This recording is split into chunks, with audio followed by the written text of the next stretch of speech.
مبارکباد کا مستحق ہے۔ صحابہ تو کثیر تعداد میں موجود ہے، صدیق اکبر پاک بھی موجود ہے، حضرت عمر بن خطاب بھی موجود ہے، علی المرتضی بھی موجود ہے، عثمان ذو النورین بھی موجود ہے، طلحہ زبیر بھی موجود ہے، سارے صحابہ موجود ہیں، مگر کسی نے یہ نہیں عرض کیا آقا یا رسول اللہ ہم نے آج مسکین کو بھی کھانا کھلایا ہے،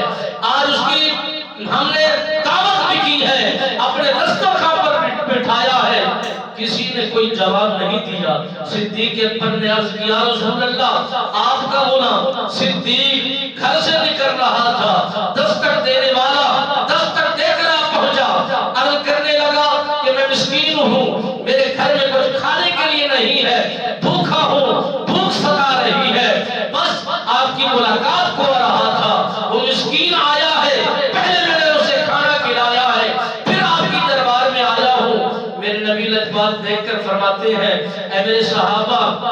کوئی اس جیسی شان بھی رکھتا ہے، کوئی جیسا نام بھی رکھتا ہے، کوئی اس جیسی جد و جہد بھی کرتا ہے، کوئی اس جیسی عبادت اور ریاضت میں نام بھی رکھتا ہے۔ میرے نبی لجبات سرکار نے فرمایا ہے میرے صحابہ 360 نیکیوں کے درجے ہیں، سارے صحابہ سناٹا میں بیٹھے ہیں، کوئی بولنے کے لیے تیار نہیں ہے۔ عرض کیا رسول اللہ جناب سیدنا صدیق اکبر پاک نے آقا یا رسول اللہ جو 360 درجے